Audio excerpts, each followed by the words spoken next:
Ito ang Presidential Broadcast Service. Radyo Pilipinas. Radyo Publiko ng Bagong Pilipinas para sa Bagong Pilipino. Naghahatid ng mahahalagang balita at impormasyon na guugnay ng pamahalaan sa sambayanan. Tulay sa himpapawid ng serbisyo publiko. Radyo Pilipinas. Radyo Publiko. Ang boses ng Pangulo sa Iloilo. Radyo Pilipinas. 585 AM. Oras mga 2:04 na sa hapon. Mga labing ulihing hitabo, hibaluon, mga hangka at tubangon, mga bagay nga importante, aton ginahalungan, aton ginabantayan. Ululupod kita sa Bantay Banwa, Bantay Banwa. Ang programa nga magatulong sa inyo sang labing ulihing nga balita, mga panudyan o kampanya para sa kayuhan sang tanan. Ikaw, ako, kita, Bantay Banwa. Mayong hapon Western Visayas, mayong hapon syudad kag probinsya sang Iloilo. Welcome sa pagpangalagad sa programa Bantay Banwa. Biyernes nga edisyon kita, Mayo 2, tuig 2025. Programa nga magadulong sa inyo sa labing uli nga balita, mga panugyan kag kampanya para sa kayuhan sang tanan. Ining inyo alagad kag anchorman Joseph Paul Noblesa Tarosa. Ululupod kita sa buong nga hapon diri sa Radyo Pilipinas Iloilo. Thank God it's Friday mga kabyanan. Salamat kita sa isa naman ka semana na natapos na to sa kasimana. Kumusta ba lang? Naging produktibo ba lang inyong semana? Muli sang Lunes, tugtog Biyernes kapag trabaho. Kamusta, Gid? Kamusta? Di subong Mayo 2 na kita, pulo na lang kaadlaw. Eleksyon na kita. Kamusta ang inyong pagpanghanda na sa pinilian? Kumpleto na ba lang inyong mga kandidato? May listahan na kamo or tubtub subong nagapaminsar pa kamo kung sino ang deserving sa inyong boto. Kung sa karon nagapaminsar pa kamo, okay lang ina, may 10 days pa kamo para magpaminsar. Minsaron nyo lang kung sino ang kandidato ang damo gasto. Sigurado na iya bawion yung gitna niya once nga makapungko siya. Mayugid nga balita para sa mga senior citizen naton, sa mga nagabusong naton nga mga kauturan. Pwede kamo katemprano boto. Alas 5 sa aga, tutob alas 7 sa aga mga kabyan. Para lang gid na sa mga senior citizen naton, PWD, mga nagabusong. Para nga hindi ka mo magdinaguso sa mga eskwelahan, hindi ka mo magaboto.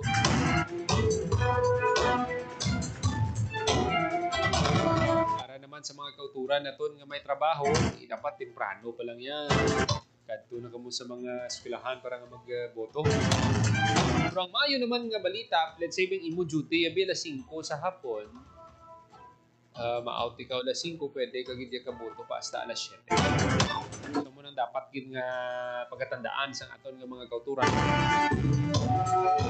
sa sining eleksyon. Ang last day naman sang kampanya, Mayo 10. Tamat naman ang mga pagpanghanda na ilinapot na ang pila ka mga kinahanglanon sang COMELEC para sa Hatol ng Bayan 2025.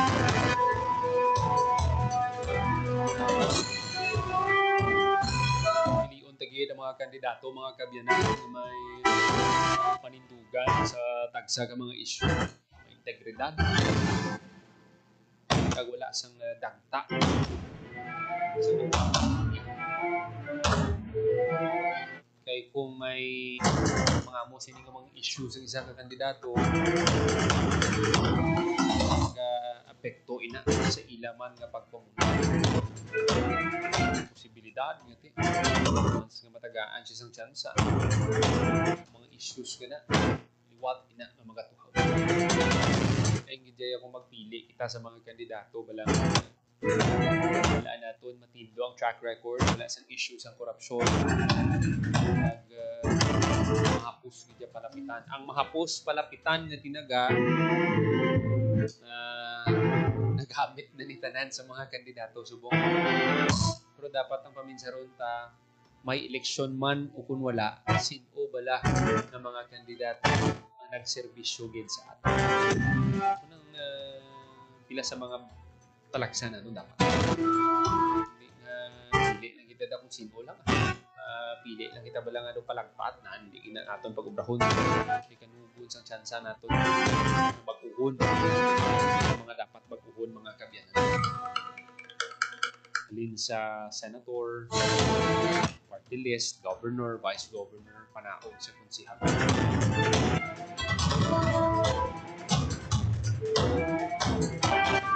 Just minutos magadigat sa takna ng alas 2 sa hapon. Sa aton nga pagpangalagad mga kabyanan, ang Police Regional Office 6 bugos ang suporta sa kampanya sa PNP.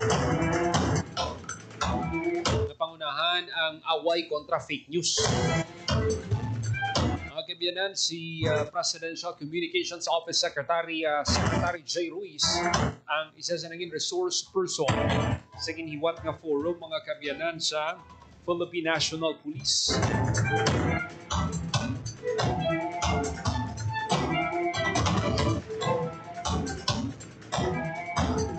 The War on Truth, a consultative forum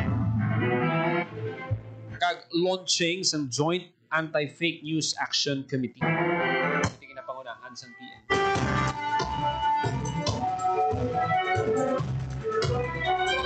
Sila sa mga resource persons nila, no, aside kay Secretary Jay Ruiz, si Commodore J. Tariela, ang spokesperson sa Philippine Coast Guard. May isa man kakatapo sa media na nag-upod sa kahiwatan.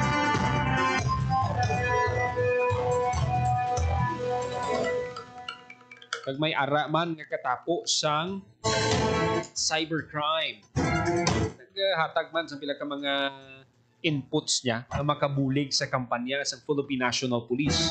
Una nga topiko gin-discuss ni Secretary Jay Ruiz, understanding disinformation, misinformation, and malinformation, media and information literacy. Discuss sa Secretary kung ano ba difference sa misinformation, pati maluan gid sa atong mga kauturan kung ang ginabasa nyo dira fake news o kung kamaturan.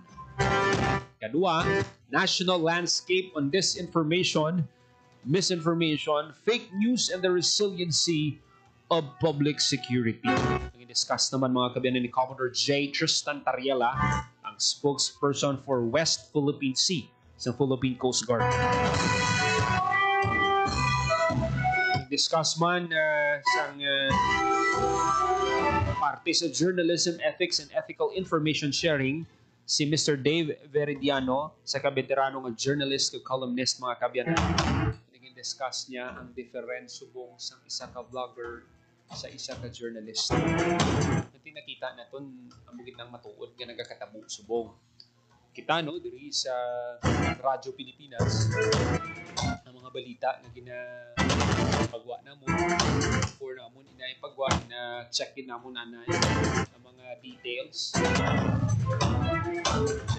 May kabudlay nga magpagwa kita sa peke nga balita kay ang peke nga balita nga na pwede gid na maka apekto sa ato no national security sama nina sa ginalantaw man kay ina na ang pursigido ang PNP sa pag-away kontra fake news. In compare niya ang mga vlogger why sila sa editor ng mga edit sa ilang mga ginapagwa ng mga balita o opinion. Muna ngati ang iba na saan nga hindi nasaktong impormasyon ay tungod man sa ilang impluensya ang kadabuon sa nag-follow sa ilang. Muna ngati isa mapati dayon ang aton mga kauturan.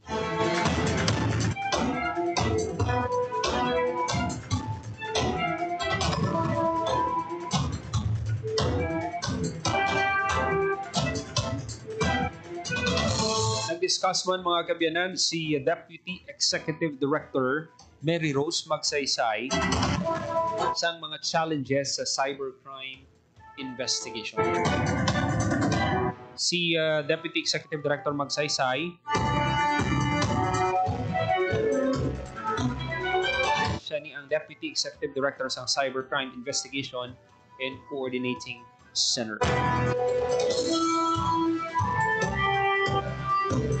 Na nagupod kita no virtually sa sining kaywatan sa PNP kag suportado gid naton ang kampanya sa Philippine National Police.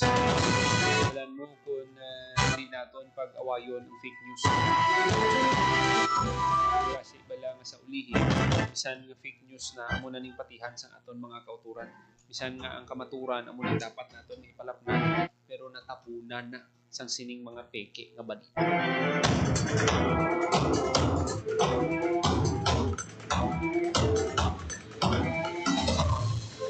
Pagkatapos mga kabyanan sang sining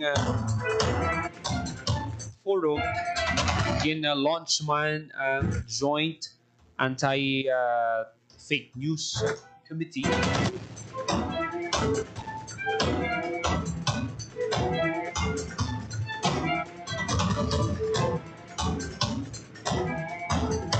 Joint Anti-Fake News Action Committee o kon JFNAC. May tema Truth Matters Empowering Communities Against Malinformation. Ito nagpirmaman sang Pledge of Commitment and Support ang mga nagtalambong no. Diri sa aton sa Police Regional Office 6 mga kapulisan sang PRO6 kag katapo sang Iloilo Police and Defense Press Corps ang nag-upod sa kahiwatan sang PNP. Ibasahon nato no ining kaundahan sa Pledge of Commitment. We, the undersigned, representing our respective institutions and sectors, hereby express our unwavering commitment to the Joint Anti-Fake News Action Committee, spearheaded by Philippine National Police as a unified national effort.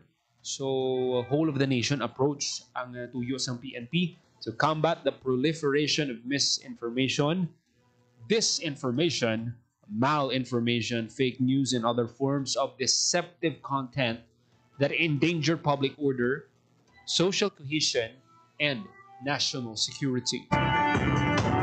Recognizing that fake news is a serious threat to democratic institutions, peace, and public trust, we affirm our shared responsibility under the whole-of-nation approach in defending truth, promoting media literacy, strengthening interagency cooperation, and upholding the integrity of public information. Guided by the principles of accountability, transparency, and the rule of law, we pledge to support the promotion of responsible communication within our institutions and communities, mobilization of credible voices and legitimate platforms to disseminate accurate and verified information, strengthen capacity-building efforts for digital literacy, fact-checking, and community awareness, coordination and collaboration among government, private sector, civil society, and academic institutions to develop responsive and ethical strategies against fake news and abridge freedom of expression while countering the misuse of digital platforms for misinformation.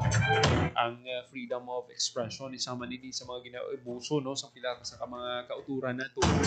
Dapat sa pag duso nyo man sa inyong kinamatarong, dapat may responsibilidad man ka. Hindi man pwedeng pag-gusto lang kita kaya may freedom of expression.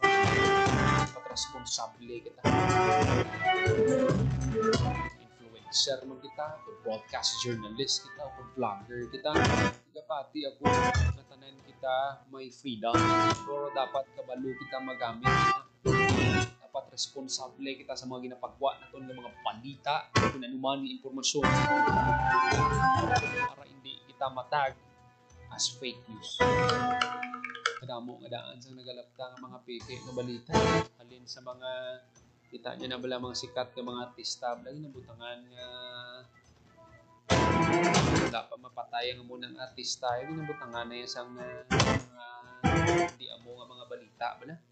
Kasi amo ni mag-uod giliya, why siya napatay. Mga mo naman lang simple lang nga bagay. Na dapat i-double check nyo kita. Aside sina, no? Aside sa fake news, kita man nato ng kadamo man sa mga manugtunto sa Facebook, maghalong gid ka mo.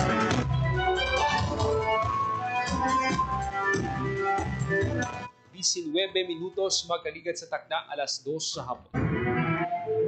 Antes kita magpatpat sa dugang ng mga balita, i-check na to ng latest update sa lakat sang panahon ngay gadulong sa aton sang Pag-asa Iloilo. Radyo Pilipinas. Weather.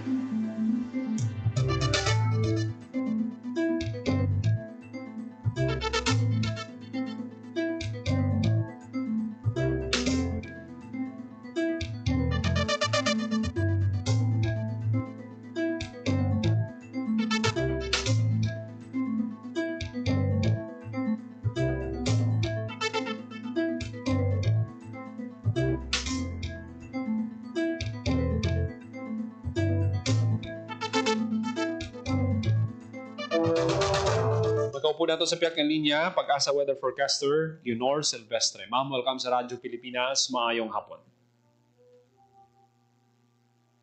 Mayang adlaw man sa tanan. Amoy niyo yung ating latest weather update para sa subong adlaw Friday, May 2, 2025. As of 8 a.m. ko din ang aga, hindi na monitor natin yung LPA na ara sa sunod ng ating Philippine Area of Responsibility.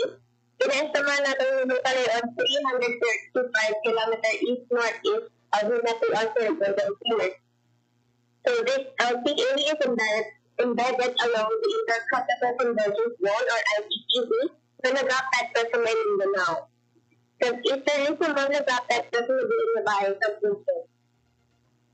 Dili naman sa Western Visayas, maka-experience sa taas ng mabalugad-umon na kalanasan na may mga scattered na tag-ulan pangalating pananoob na lasang ITCZ. Mahina sa ito makasaraan naman ng sarami natin dito sa Western Visayas na magadalas na maghalin sa direksyon na sidlangan, tugtog ang na sidlangan, na magadalas sa mga kanay, tugtog makasaraan ng pagbalot ng ating kadagatan. Forecast temperature natin generally 27 to 33 degrees Celsius. Ang adlaw nagbutla ka din ng 5 to 31 a.m. Pag magatulog din yung 6:02 p.m. karon sa hapon.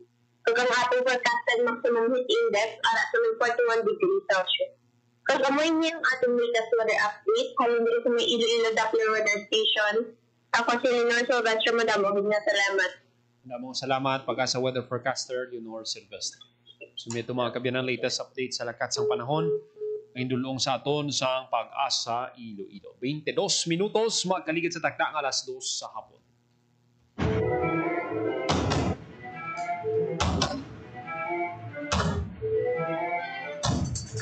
Maghahatag lang kita sa pila ka mga pahanumdum.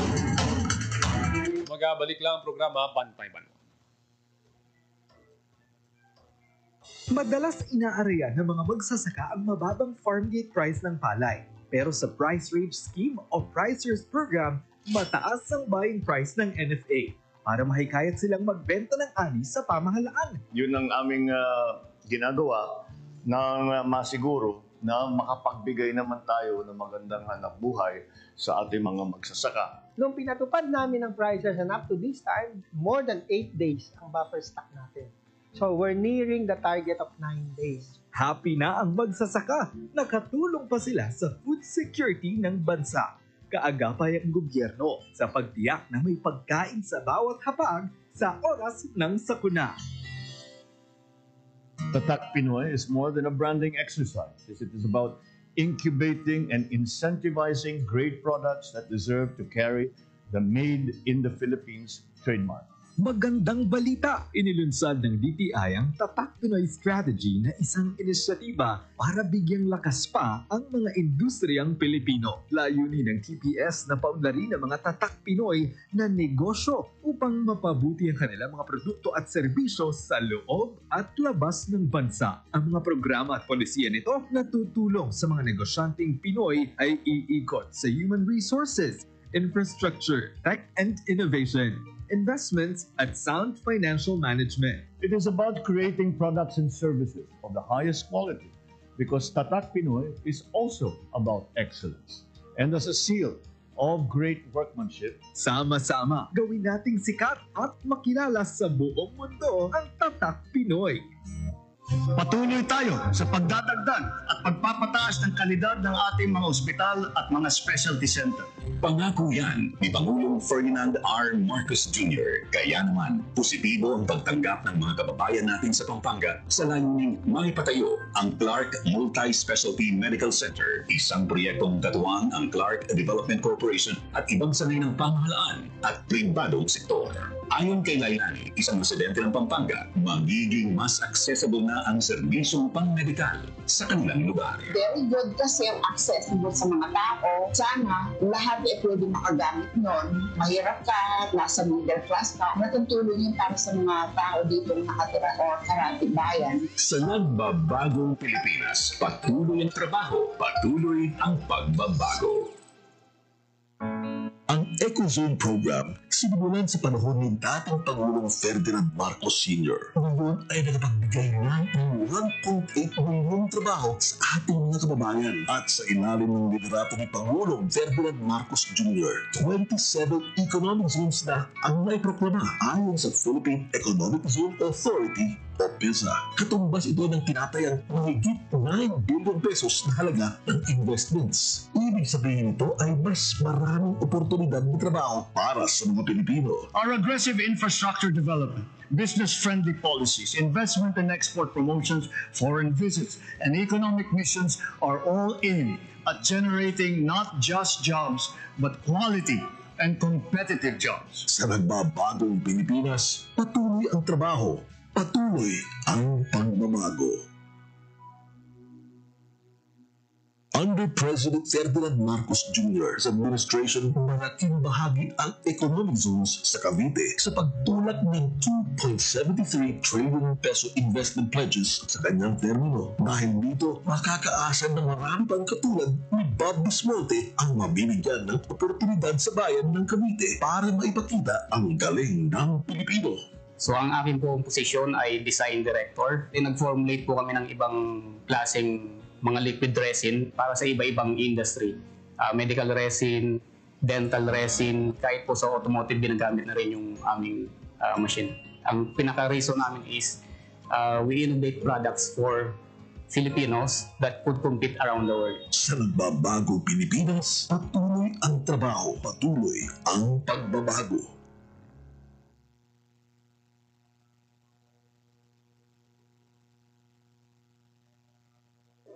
Magiging maayos po yung mga magninegosyo dito dahil maganda na yung kanilang lugar, hindi tulad doon sa mga tabi ng karsada na nagkakaroon ng traffic, magiging risk pa sila doon sa kanilang mga kalusugan dahil po yung mga emissions ng mga sasakyan. Isa sa inaabangang proyekto ngayon ng SM Prime Holdings Incorporated sa pakikipagtulungan ng local government unit ng Pasay, ang 360-hectare reclamation project na tatawaging SM Smart City. Sa kasalukuyan, dinidevelop na ang lupa nito sa harap ng Mall of Asia Complex at inaasahan matatapos ang proyekto sa 2028. Ipinapangako ng SM Prime katulong ng ating pamahalaan na hinihigitan pa nila ang tagumpay ng SM Mall of Asia Reclamation at sa pamamagitan nito ay mas mapagyaman pa ang ating business district. Maparami ang magagandang oportunidad, trabaho at pagkakakitaan ng bawat tao. Sa pamahalaan Marcos, ang bagong Pilipinas, mas posible, patuloy ang trabaho, patuloy ang pagbabago. Boracay, one of the best islands in the world. Upang mapanatili ang ganda at kalinisan ng isla, pinanawag ng pamahalaan Marcos ang water drainage system ng Boracay.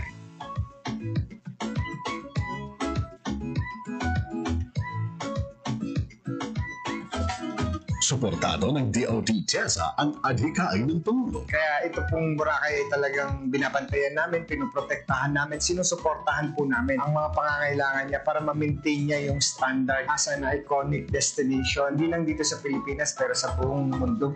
Sa nagbabagong Pilipinas, patuloy ang trabaho, patuloy ang pagbabago.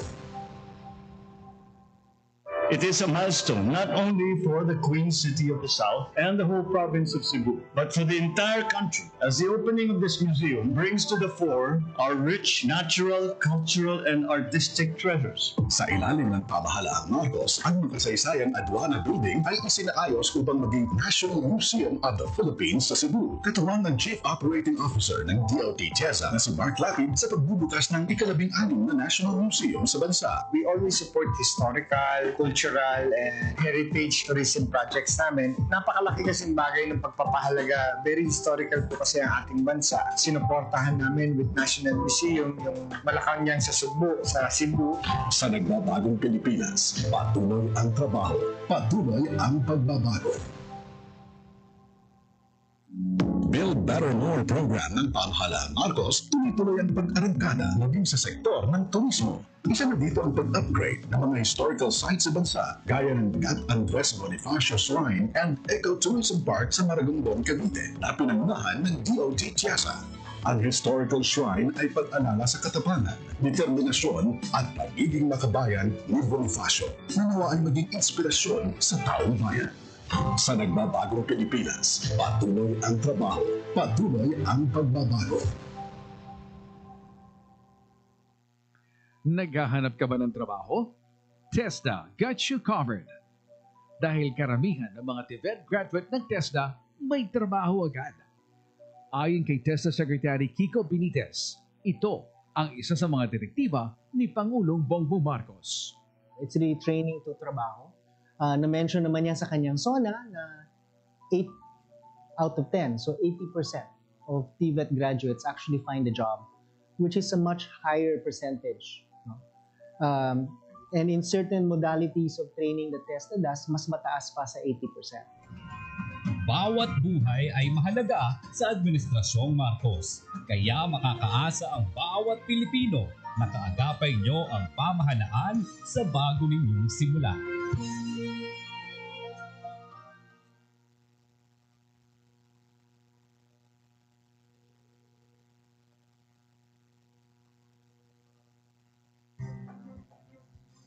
Nabuo sa ilalim ng administrasyon ni Pangulong Ferdinand R. Marcos Jr. ang Transparency Initiative. Layo nitong ipakita ang mga tunay na nangyayari habang iginigiit ang ating karapatan sa West Philippine Sea. Our interests are clear. They lie in ensuring that the universal and unified character of the 1982 United Nations Convention of the Law of the Sea and in the final and binding determinations of the South China Sea Arbitration Award of 2016 are firmly and consistently upheld.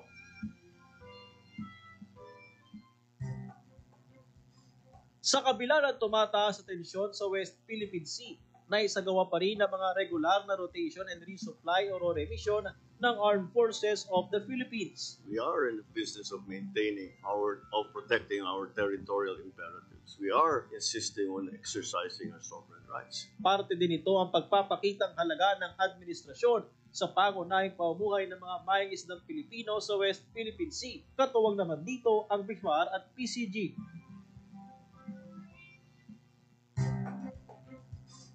Todo bantay ang pambansang pulisya sa mga bagong style ng krimen.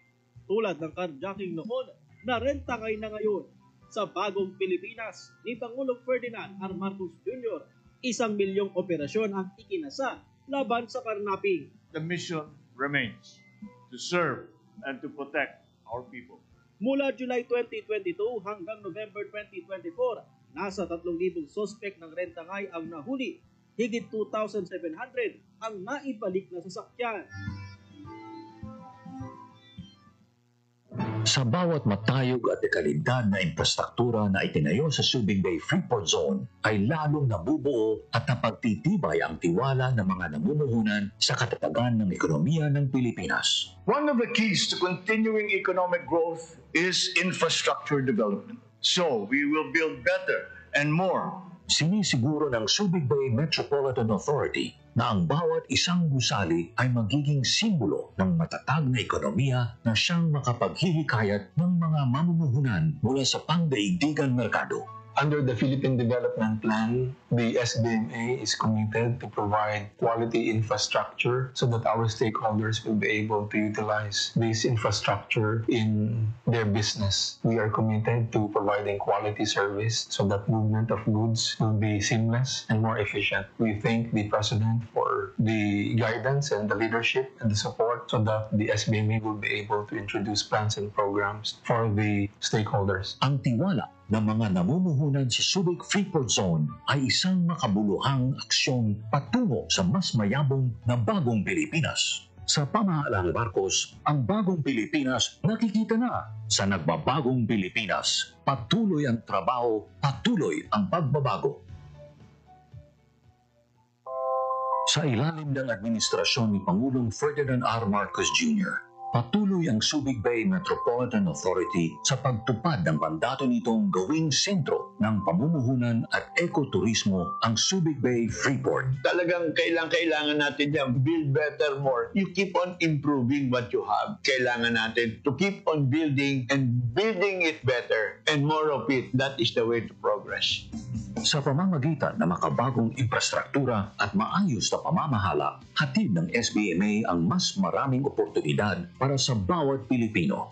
Sa pamahalaang Marcos, ang bagong Pilipinas nakikita na. Sa nagbabagong Pilipinas, patuloy ang trabaho, patuloy ang pagbabago.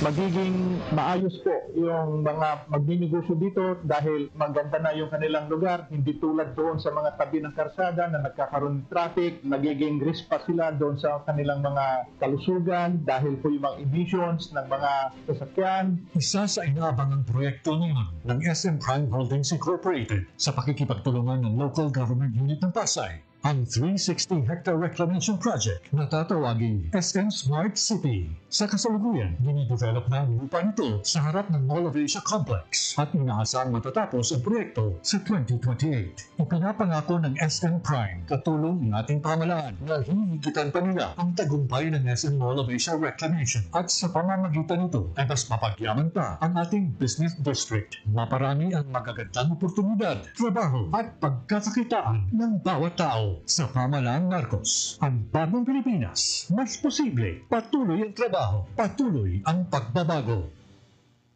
Boracay, one of the best islands in the world. Upang mapanatili ang ganda at kalinisan ng isla, pinanawag ng pamahalaan Marcos ang water drainage system ng Boracay.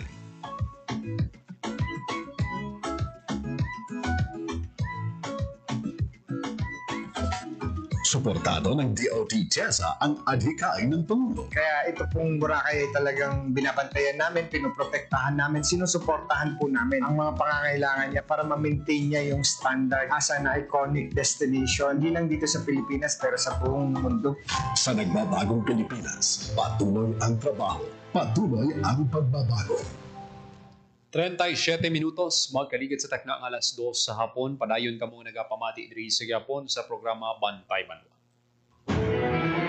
Iwat nga nagpanugyan si Department of Social Welfare and Development Secretary Rex Gatchalian. Sa tanang regional directors ang DSWD nga sundo ng pulo kaadlaw pagdumili sa Commission on Elections sa pagpanghatag sa cash aid. Nakip diri ang pagpanghatag sa assistance to individuals in crisis situation amoning AICS. Kagayuda para sa kapos ang kita program o kung akap. Sa direktiba sang CAMELEC, ginadumilian ang paghatag sa anuman nga sahi sang financial assistance. Sumugod subong adlaw, Mayo 2, tubtob Mayo 12. Medical kag burial assistance lang sa idalom sang AICS ang ginapahanugutan ng ipanghatag sa nasambit nga period. Sabay pa nga magsunod no, ang mga regional directors sa sining pahanumdom sa aton nga Secretary Rex Gatchalian, mga kaabyanan. 38 minutos, magkalikat sa takna alas 2 sa hapon. Sa dugang pa naton nga balita, good news, mga kaabyanan, para sa tanan nga mga nagkuha sa March 2025 Career Service Examination Pen and Paper Test. Mga kaabyanan, nagwa na ang resulta. Ma-access nyo ini sa area tagaan taka mo sang link na exam.csc.gov.ph. Dira nyo makita ang resulta kung nakapasar ka mo kung wala. Sa mga wala makapasar, okay lang na. Kuha liwat.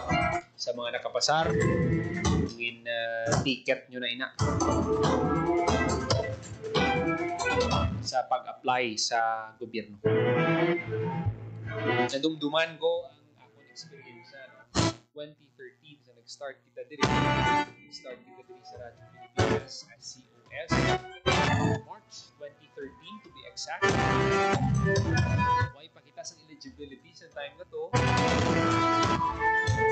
Tungod man sa pagpursige sa akong nga tatay si Papa Emilio Tarosa Jr. Gabianan nakasulod ako diri. Before ko nagsulod, nag-try pa ko pa. Ano to, haling ko to sa duty sa call center. Doon kita katulog, may kita ka preparar lang. Kita nakapasa. 75 pa lang tong passing sa time na to. Passing rate sa 2012. 2011. Sorry. Mga dira-dira 2011. Nakasunod ako diri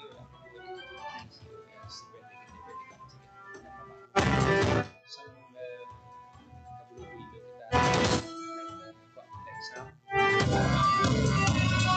Tulog kita sa Mayo.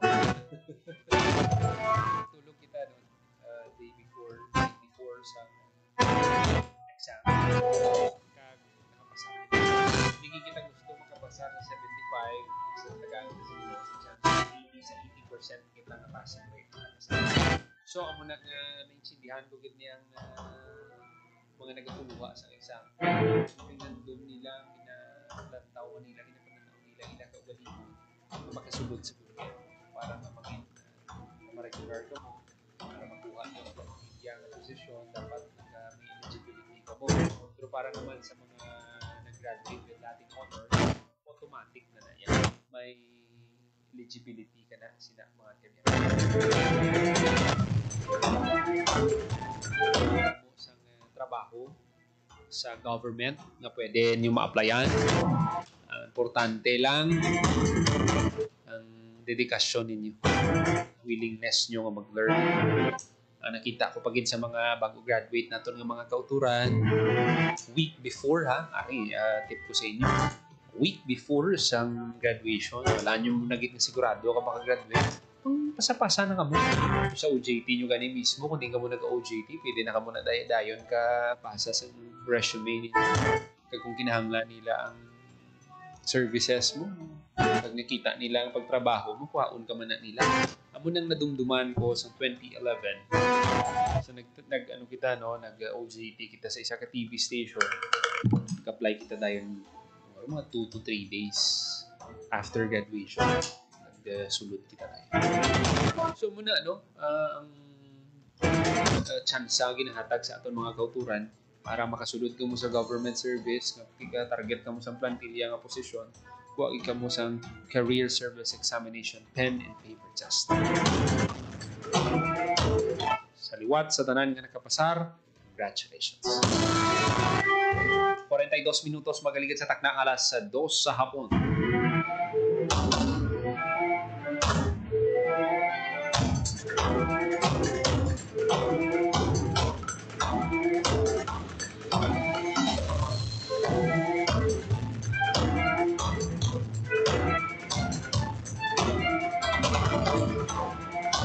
Sa dugang panaton nga balita, mga kabyanan, ang Iloilo City Police Office nakakumpiska sang kapin 15 milyones pesos nga balor sang illegal nga droga subong nga bulan sang Abril. Sa isa ka bulan nga anti-drug operations, naaresto sang kapulisan ang 96 ka drogista sa 68 operations.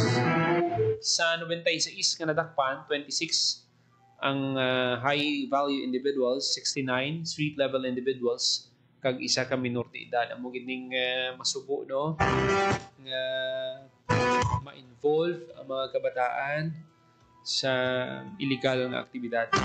Mga kaabyanan, ang mga amuning edad ya, enjoy pa ini, naga-focus pa sa ilang pag-eskwela, pero wala kita kabalo sang rason kung naangot ining minor de edad sa illegal nga droga. Ang isa man sa mga dapat tagid nga obrahon bilang ginikanan, bilang guardian, bantayan tagid ang aton mga kabataan. Hindi man yung literal nga bantayan, mga sundan mo gid. Pero ang pagbantay bala nga bisan di mo siya matutukan, bala kay may trabaho ka, may iban ka nga ginatagaan sang kalupangod, kamo mismo makaistoryahanay kamo, wala siya sa ginatago sa imo, kag balaan mo kung ano maging pinang-ubra niya for that day, mga kabyanan. Balaan mo kung why ka sang ihibalo sa gakalatabo sa bata mo, tingala ka lang, ay amo na ni galing bata ko. Dapat ya everyday ginakamusta mong bata mo, everyday hatag kagid sa quality time, kay ang trabaho aralan na ya. Pero ang kabataan mo, kibot ka lang na sa kadasig sang panahon, ay graduate na sa elementary, ay graduate na siya sa high school, ay tingala ka mga asawa na lang. So muna nga dapat ano gid ka mo, may build ka gid sa maayong relasyon sa imong mga kabataan. Kay pag dinalagko sila, maka-encounter sila sa mga problema o kontentasyon dira sa ilang pangabuhi, maka-open up sila sa imo, mag-guide mo sila na hindi maguba ang ilang futuro. Importante may may open or mamasiling ko lang hugot ang inyong relasyon bilang isa ka pamilya. Hindi nga bisan nga batanta sa mga iba, no, hindi man tanan, no. Ban sa mga may kaya nga mga pamilya, okay na sila sa tiyempo sa mga bata nila, sabi nila manggad lang ang makapalipay sa mga kabataan nila. Why sila kabalo tiyempo, quality time ang ina-look forward sang mga kabataan.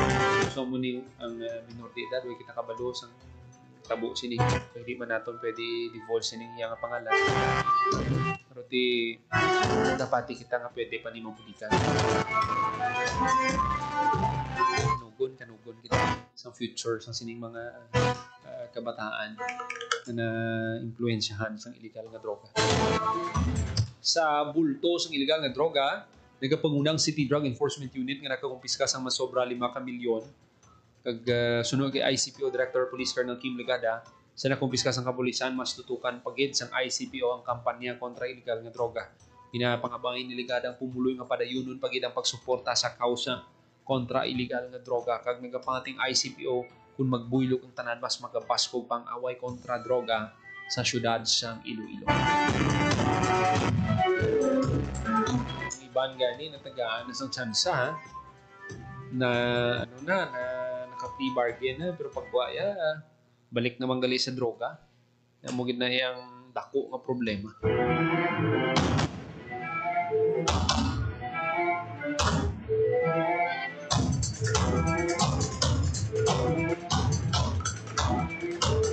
Siete minutos magaligid sa takna ng alas 2 sa hapon.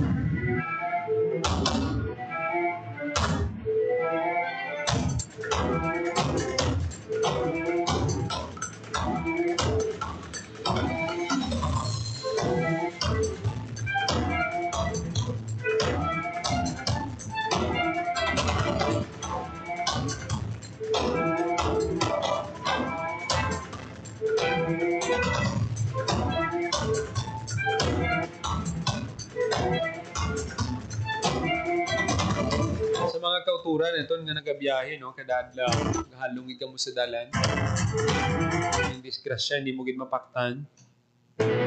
Ang pwede lang gid naton maubra mga bagay bala nga may control kita.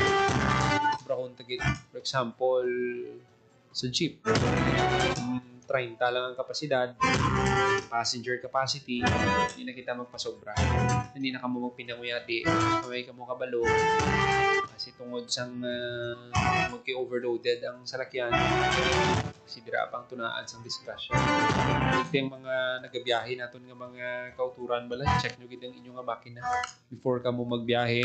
inibangod sang kadamo sa mga traffic accidents na ma-record sang aton nga mga otoridad.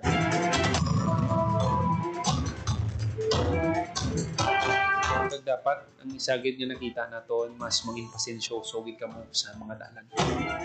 Kung pwede man lang mag-giveaway kamo, giveaway gid kamo. Nagpara naman sa mga kauturan nato, no, na-remind gid namon kamo. Basta gani pedestrian lane dapat hinay-hinay gid kamo gali kay iban baliskad eh. Dito nga pedestrian may mga nagatagubok ang mga kauturan na to niya dira pagin sila nagkapadasig ba o do hindi gid ka inchindi sang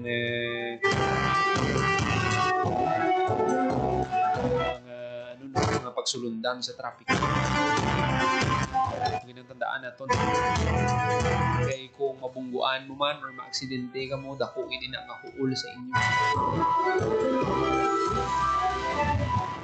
Iban ganito, nagkakalamatay mangod sang traffic accidents. Kay ano lang na, sinigundo lang ina. Wala kakabalo, nabungguan ka na. Nami tulog mo na, okay sa nami man cellphone mo, dugay-dugay. Pilit ka na dira sa tanang talabog ka na, itin aksidente. Mga muna lang nga bagay. Muna basta nagabiyahe, alis tugid ang akon ng mga kauturan. Kawan yung gid nga mag-urog kung dira sa inyong asal. May kamo kabalo. Disgrasya na kamo. 50 minutos makaligid sa takda ng alas 2 sa hapon mga kabiyanan ng iban pagit ng mga balita patpato nato sa masunod nga edisyon sa programa Bantay Balon. Ginapasalamatan nato mga kaupdanan sa technical side Rochelle Jones o tahero sa studio sa transmitter Mr. John Magallanes. Para sa Bagong Pilipinas, Joseph Paul Noblesa Tarosa, Radio Pilipinas, Radio Publiko. Inyo na ba ang mga labing na kasayura? Ulam, ulam, tugtog sa masunod atong mapagpulugdanay sa Bantay Banwa.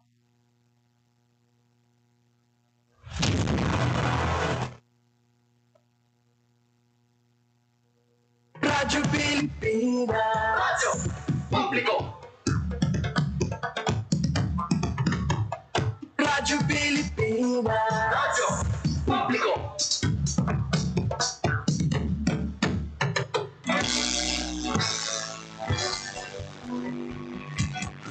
Mahalagang mga balita, napapanahong impormasyon. Kami ang inyong gabay, pag may bagyo at sakuna. Serbisyo ng gobyerno, kapag may nangangailangan. Mga proyekto ng Pangulo, damang-dama ang pagmamahal niya. Tulay ng mga hinaing, ang problema ng bayan ating lulutasin. Tulay sa himpapawid, tulay ng pagbabago. Radyo Pilipinas, ng bagong Pilipinas. Radyo Pilipinas, ng bagong Pilipino. Mga proyekto ng Pangulo, damang-dama ang pagmamahal niya. Radyo Pilipinas, ang boses ng Pangulo.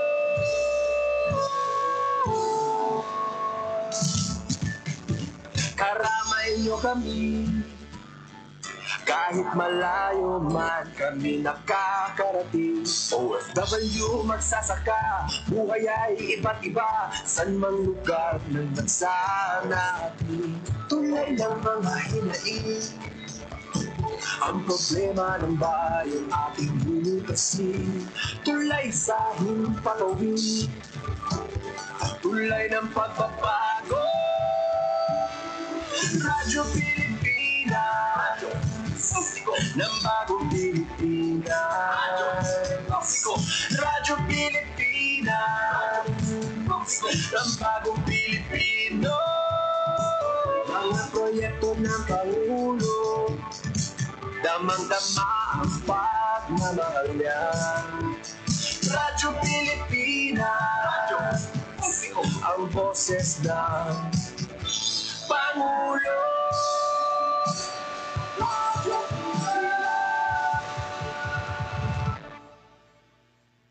Radyo Pilipinas. Radyo Publiko. Radyo Pilipinas.